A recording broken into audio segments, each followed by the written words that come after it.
Episode number 156. Come, Joe, don't desert a fellow. I'm in such a state of exhaustion I can't get home without help.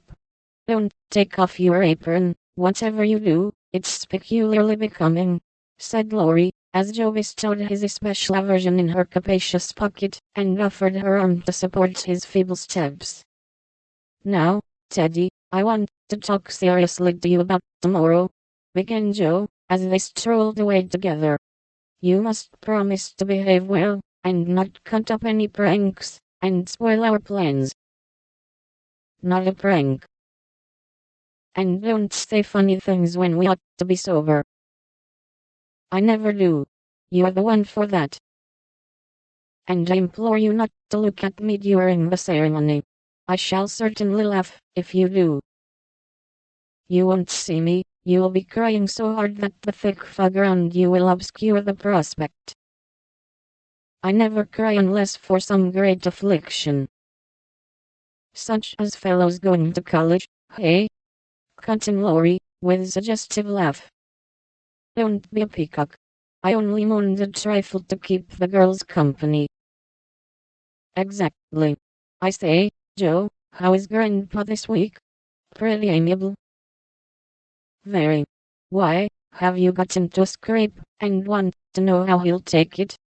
Asked Joe rather sharply.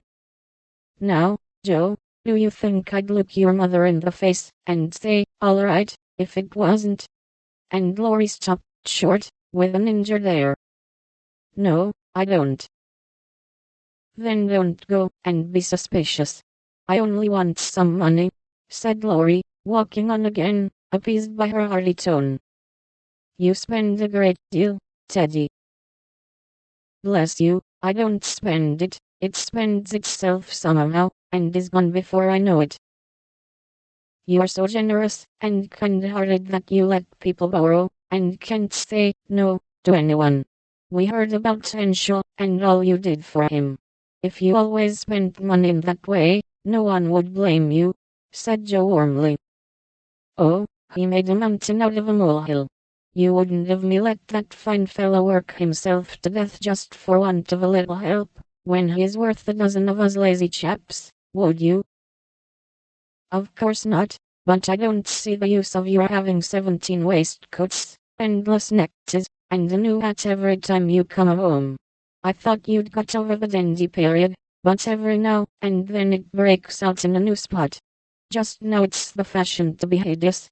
To make your head look like a scrubbing brush, wear a straight jacket, orange gloves, and clumping square-toed boots. If it was cheap ugliness, I'd say nothing, but it costs as much as the other, and I don't get any satisfaction out of it.